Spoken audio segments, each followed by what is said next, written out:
First News with Keeler in the Morning. Broadcasting live on your mobile device with Radio Pup.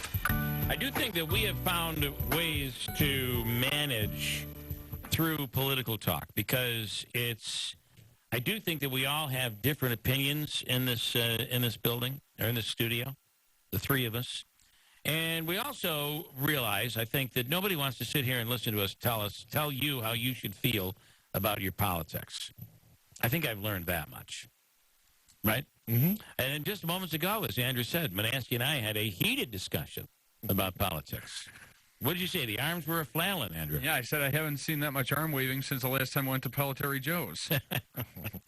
It got so heated, in fact, Bill, for the first time ever, requested the air conditioning be turned off. Yeah, it was getting hot.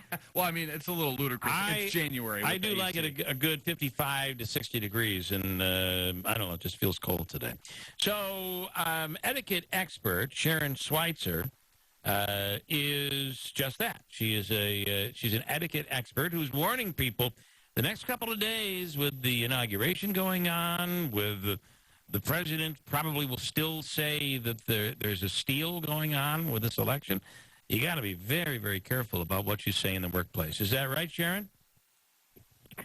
Good morning, Bill. Yes, that is possible. We don't know. I am not a future predictor or fortune teller. I don't know what will be said, but I do think that we probably need to be diplomatic in what we say in the workplace because we just, we don't know who's listening. Right. It's also something I found is chances are you're not going to change that other person's mind. No, we're not going to change their minds. Most people have made up their minds. They've done their own due diligence and their own research, and they're pretty comfortable with their position. So I think whenever we have these political discussions, we can be a cheerleader for democracy, but unless we give someone some sort of research that piques their interest and has them want to go and look something up, it's got to be research from an institute or resource that they respect. Right. And that they want to go double-check and say, I wonder if that's really true. And if it is, maybe I need to double-check something. And I've done that myself. But if you give them a resource from a site to a resource they can't stand, they're not going to bother to look it up. Well, I got to tell you, I don't mean to disagree with you, but I don't think there's any resource you can give that's going to change anybody's mind, even if it's one they trust. Because the next answer is, I don't believe that. That's not true. Now, they may secretly go on their own and look stuff up, but the fight between the two of you has already alerted your boss, and now you're in the middle of hot water. I think you just got to be careful. I think you do have to be careful. And one of the things that we've had a lot of readers write into us and say, listen, in light of what's happened, we've noticed a lot of shifting alliances. A lot of people are changing their minds. They're surprised at what's going on and what's happening. And now all of a sudden they decided they don't want to talk about politics anymore in light of so now all of a sudden, they want to keep their views to themselves, and they don't know how to do that because in the past they've always shared their views. So now they're trying to figure out, how do I keep my views to myself? I don't know how to do this. So they're asking how to do that. And so one of the things that we're trying to help people figure out is, tell people you're watching what's happening. You've been observing. You really aren't comfortable sharing your opinion in the workplace anymore. People may think they know your views, but now they're like, well, wait a minute, maybe they're still observing and watching, and their views. And so then ask them a question about something they're really passionate about, besides politics. Yeah. But, maybe sports, or their son or daughter just got accepted to university, or a spring break trip that they may have coming up locally, something along those lines, but try to pivot to something else. Talk about how you don't know what topic they're referring to because for your resolution, you've cut the cord and you canceled your newspaper subscription. I hadn't even heard this. I didn't even know it happened. President who? Yeah. Hey, there's I've got all of this list of TV shows that I trying to get to.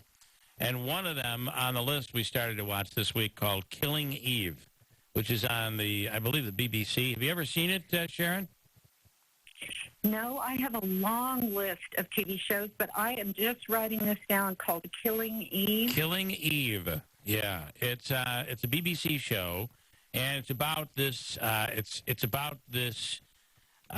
She's basically an assassin, and she's hired by governments, and she's not affiliated with anybody, and she's an assassin, and she goes out and just kills people, and they're trying to track her down, and it's just getting. I'm only into like the 4th episode.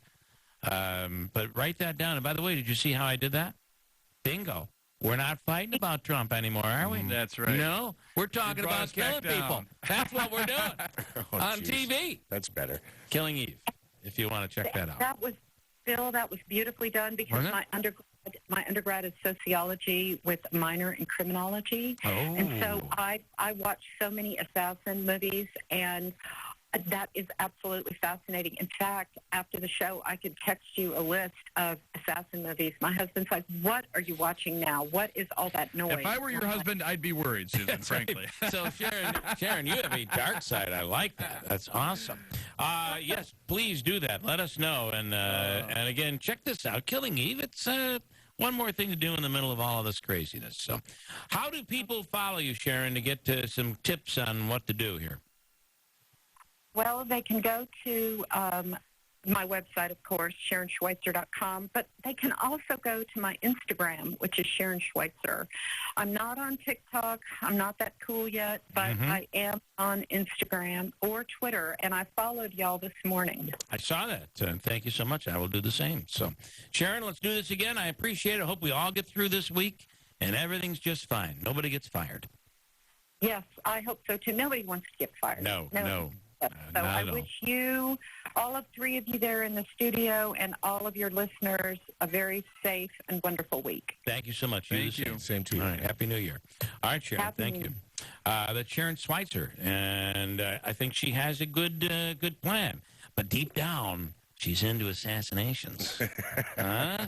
It's like her husband's like, so well, what are you doing again? You're next. Oh boy. Yeah. But this Killing Eve, it's actually been around for a while. This is like the season 3 is up there. So it's one of those things where you can really kind of catch up, although you might have to buy the season. Where are you seeing it again? We found it on, actually, we saw 2 episodes for free on Spectrum. You can search for it on Spectrum because it's off BBC. Spectrum on it was free up until